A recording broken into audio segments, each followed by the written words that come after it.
बिस्मिल्लाहिर्रहमानिर्रहीम। अस्सलाम वालेकुम students, I hope you are well.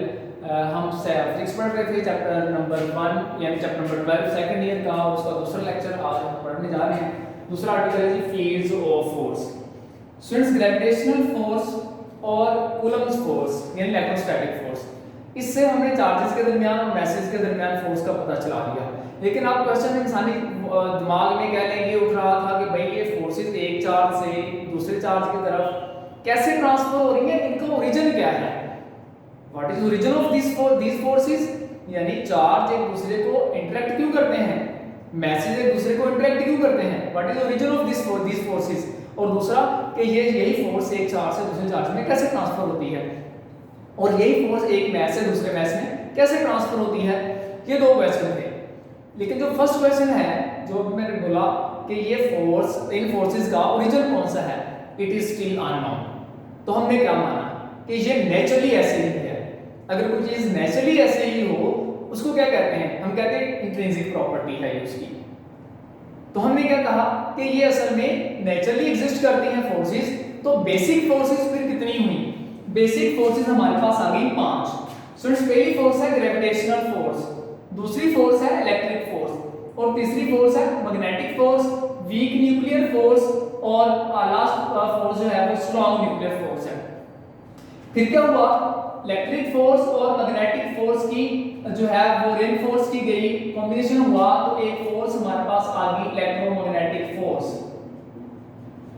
Electromagnetic force.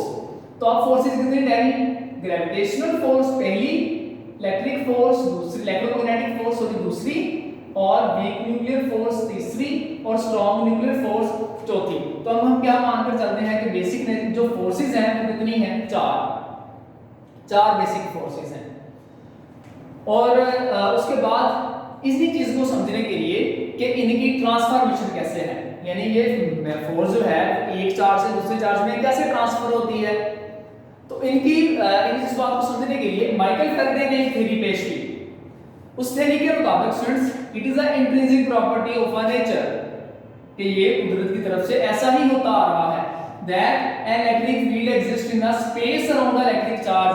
कोई भी चार्ज अगर हम यहां पर कहीं रख दें उसके गिर्द एक फील्ड कायम हो जाता है। ये अगर मैं चार्ज यहां पर क्यू चार्ज यहां पर रिप्लेस कर दूं तो इसके गिर्द क्या होगा स्टूडेंट्स, एक फील्ड प्रोड्यूस हो जाएगा, एक फील्ड आ जाएगा स्पेस में। और हम इस फील्ड को क्या कहेंगे, यानी स्पेस को जो चार्ज के गिर्द है जिसमें ये फोर्स लगा सकता है, हम इसको क्या कहेंगे, इसका फोर्स फील्ड, यानी फील्ड्स ऑफ फोर्स, इसका फोर्स फील्ड कहेंगे। सो ये बात आगे लिख रहा है, this electric field is considered to be a force field same as, अगर मैं मैस की बात करूं, मैं यहां पर कोई मैस रख दूं, अब इस मैस के पास क्या है, अट्रैक्ट करने की सलाहियत है, किसको, दूसरे मैसेज को। तो इसके गिर्द क्या पैदा हो जाएगा, एक फील्ड पैदा होगा, वो भी इसका क्या कहलाएगा, इसका फोर्स फील्ड कहलाएगा। लेकिन ये बहुत माइनर सा होता है। आमतौर पर इस बात को समझने के लिए हम अर्थ की या दूसरे प्लैनेट्स की एग्जांपल लेते हैं। अर्थ के गिर्द जो फील्ड है जिसकी वजह से वो सभी शाम को अपनी तरफ अट्रैक्ट करती है, that is called force field. और किसी भी जिस्म के पास अगर एनर्जी है, पोटेंशियल एनर्जी है, अगर ग्रेविटेशनल पोटेंशियल है तो इस फोर्स फील्ड की वजह से है। अगर किसी जिस्म के पास इलेक्ट्रिक पोटेंशियल एनर्जी है तो इस चार्ज के फोर्स फील्ड की वजह से है। ये इंशाल्लाह हम नेक्स्ट पढ़ेंगे।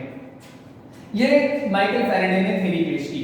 उसके मुताबिक हर चार्ज के गिर्द एक फील्ड एग्जिस्ट करता है।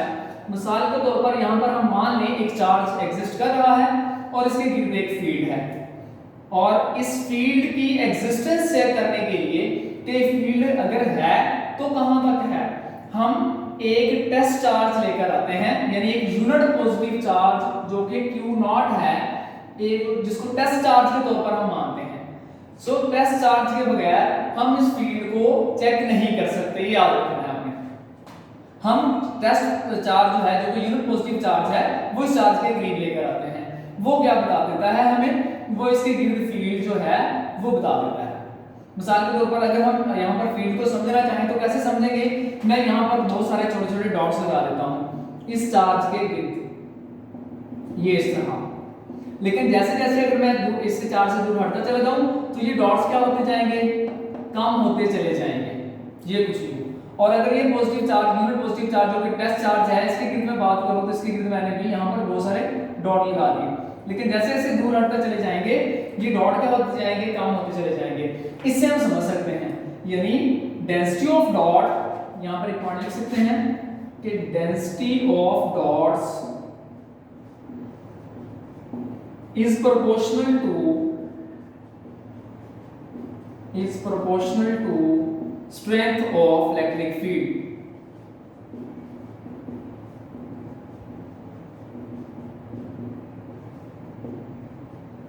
स्टूडेंट्स जहां पर डॉट ज्यादा है वहां पर फील्ड की स्ट्रेंथ कैसी है, बहुत ज्यादा है। जैसे जैसे बाहर की तरफ जाते जाएं, यानी फील्ड से बाहर की तरफ, तो वैसे वैसे डेंसिटी ऑफ डॉट क्या होती चली जाएगी, कम होती चली जाएगी। तो हम क्या कहेंगे, फील्ड क्या होता चला जा रहा है, बाहर की तरफ कम होता चला जा रहा है। यानी इस बात को हम दो बातों में, दो स्टेप्स में हम समझ सकते हैं। सो दो स्टेप में फर्स्ट स्टेप क्या है जी, फर्स्ट स्टेप ये है कि जब भी कोई चार्ज रखा जाए, फर्स्ट वन उसके गिर्द एक फील्ड एग्जिस्ट करता है, और दूसरा जब उसके करीब कोई दूसरा यूनिट पॉजिटिव चार्ज लेकर आया जाए, टेस्ट चार्ज, तो वो क्या काम करता है, उस चार्ज के ऊपर फोर्स लगाता है। यानी अगर मैं यहाँ पर बात करूं कि ये जो चार्ज Q है, अब इस charge test charge Q naught पर क्या काम करेगा, एक फोर्स लगाएगा, किस डायरेक्शन में, इस डायरेक्शन में। अब उस फोर्स को हम कैसे चेक कर सकते हैं, स्टूडेंट्स इस फील्ड के अंदर इस चार्ज के ऊपर एक फोर्स लगती है, तो मैं उस फोर्स को कैसे लिख सकता हूं, कह सकता हूं कि ये जो फोर्स यहां पर आ रही है, इलेक्ट्रिक फोर्स, ये आ गई मेरे पास Fe = Q × E, यानी Q नॉट पर लग रही है तो Q नॉट × E। ये क्या चीज आ गई भाई, ये तो पहले नहीं पढ़ा, E कहां से आ गया स्टूडेंट्स, E यहां पर है electric field intensity, electric field intensity. इस पॉइंट पर फील्ड की इंटेंसिटी कितनी है, इस पॉइंट पर फील्ड कितना स्ट्रांग है, कितना वीक है, ये चेक करने के लिए हम फार्मूला क्या लिखते हैं, हम कहते हैं electric field intensity is equal to, क्या हो रहा है स्टूडेंट्स, इस चार्ज पर फोर्स लग रही है, कौन सी फोर्स, इलेक्ट्रोस्टैटिक फोर्स, कौन लगा रहा है, ये चार्ज, किस चार्ज पर सॉरी लग रही है, Q नॉट पर लग रही है। तो क्या लिखूंगा, electric field intensity is the force per unit charge. यानी इसको डिफाइन कैसे कर सकते हैं, force per unit charge is called, per unit charge is called electric field intensity, field intensity।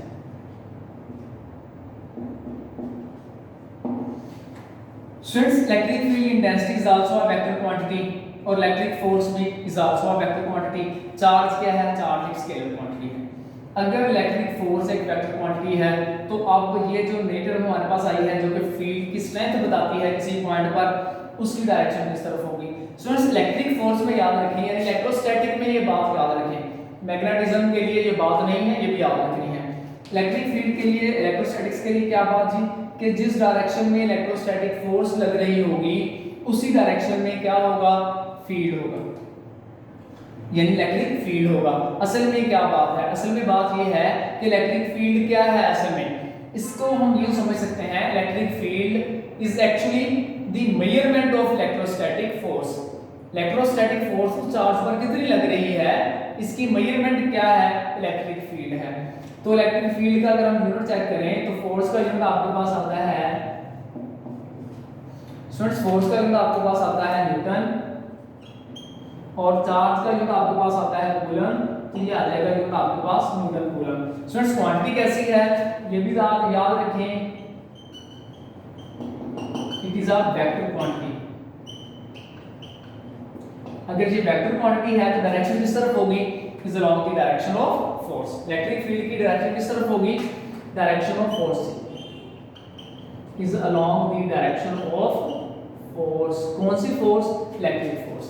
Electric force जिस तरफ लगेगी उसी तरफ इसकी डायरेक्शन होगी। इसे चेक कर सकते हैं students by using test charge. ये हमारे पास क्या है, टेस्ट चार्ज। टेस्ट चार्ज क्या होता है, यूनिट पॉजिटिव चार्ज को, यानी यूनिट पॉजिटिव चार्ज हमारे पास होता है। स्टूडेंट्स एक बात और याद रखें, अब सवाल ये पहला होता है कि अगर यूनिट पॉजिटिव चार्ज के करीब लेकर आया जाए तो क्या इसका फील्ड डिस्टर्ब नहीं होगा। स्टूडेंट्स यूनिट पॉजिटिव चार्ज की इंटेंसिटी जो है वो इतनी कम होती है कि इससे जो चार्ज ऑलरेडी एग्जिस्ट कर रहा है उसके फील्ड पर कोई फर्क नहीं पड़ता, वो डिस्टॉर्ट नहीं करता उसके फील्ड को। और उसके बाद हम कैलकुलेट करते हैं students electric field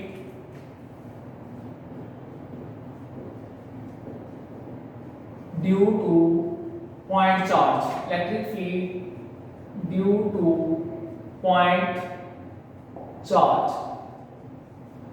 point charge का इलेक्ट्रिक फील्ड हम स्टूडेंट्स इलेक्ट्रिक फील्ड इंटेंसिटी कह लें या इलेक्ट्रिक फील्ड कह लें, एक ही बात है। इलेक्ट्रिक फील्ड इंटेंसिटी हम कैलकुलेट करने जा रहे हैं, इंटेंसिटी। ओके स्टूडेंट्स, हमने मान लिया कि हमारे पास यूनिट पॉजिटिव चार्ज है, सॉरी ये हमारे पास एक चार्ज Q है यहाँ पर पड़ा हुआ, ये मान लीजिए चार्ज Q है और इसके गिर्द एक फील्ड एग्जिस्ट करता है।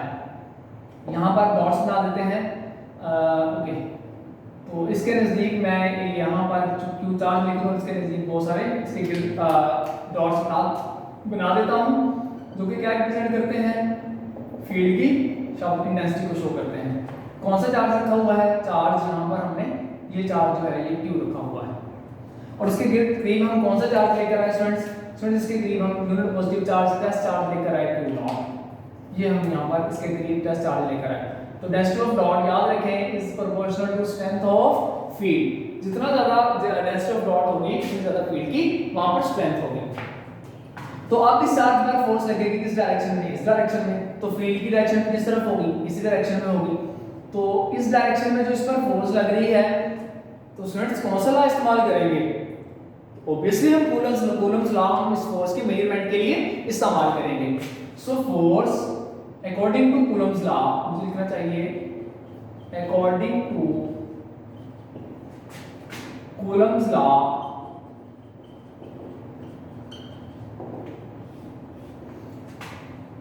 Force electrostatic force between two point charges is equal to K, यानी मैं इसकी अगर वैल्यू लिख दूं तब भी ठीक है, K लिख दूं तब भी ठीक है, ये आ गया 1/4 पाई एप्सिलॉन नॉट। और स्टूडेंट्स अजम्पशन क्या है कि हमने इसके अंदर कोई भी मीडियम इंसर्ट नहीं किया, इन चार्जेस के दरमियान क्या मौजूद है, वैक्यूम मौजूद है।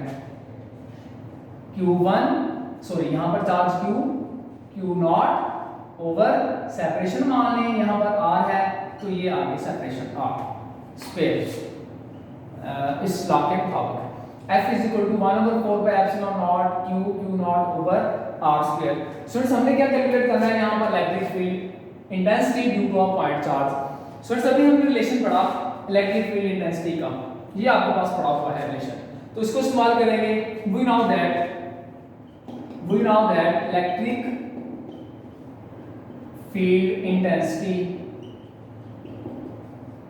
is equal to E is equal to electric force per unit positive charge। ये संसार तो अभी मैग्नीट्यूड निकालते हैं, तो फोर्स की वैल्यू जो हमारे पास आ गई है बाय यूजिंग कूलम्स लॉ वो मैं पुट कर देता हूं, तो वो अगर पुट कर दूं तो आ जाएगा 1/4 pi epsilon not Q not over R square और ये क्या है ओवर में Q नॉट, तो Q नॉट ओवर में मैं यहां पर लिख देता हूं, ये आ गया Q नॉट। तो स्टूडेंट्स देखें Q0 से Q0 यहाँ पर कैंसिल हो गया, तो इलेक्ट्रिक इंटेंसिटी आपके पास क्या आ गई 1/4 pi epsilon not Q over R square. Q0 से Q0 कैंसिल हो गया, सिर्फ Q रह गया, Q ओवर R स्क्वायर आपके पास आ गया। तो ये 1/4 पाई एप्सिलॉन नॉट क्या है स्टूडेंट्स, K है, तो लिख सकता हूँ K Q over R square. Students ये एक और फार्मूला हमारे पास आ गया इलेक्ट्रिक इंटेंसिटी कैलकुलेट करने के लिए। स्टूडेंट्स अगर डायरेक्शन भी साथ बतानी हो क्योंकि इट्स अ वेक्टर क्वांटिटी तो फिर क्या लिखेंगे इन वेक्टर फॉर्म, इसकी वेक्टर फॉर्म तो यहां पर लिख सकता हूं कि इलेक्ट्रिक फील्ड इंटेंसिटी वेक्टर में आ जाएगी 1/4 pi epsilon not Q over R square into unit vector, जो कि क्या बताएगा डायरेक्शन के मुताबिक कि इलेक्ट्रिक फोर्स किस डायरेक्शन में लग रही है, जिस डायरेक्शन में इलेक्ट्रिक फोर्स लगेगी उसी की डायरेक्शन में इलेक्ट्रिक फील्ड इंटेंसिटी होगी। Students it is all about fields force. I hope कि आप लोगों को समझ आ गई होगी। ओके नेक्स्ट मिलते हैं इंशाल्लाह नेक्स्ट लेक्चर में। अल्लाह हाफिज़।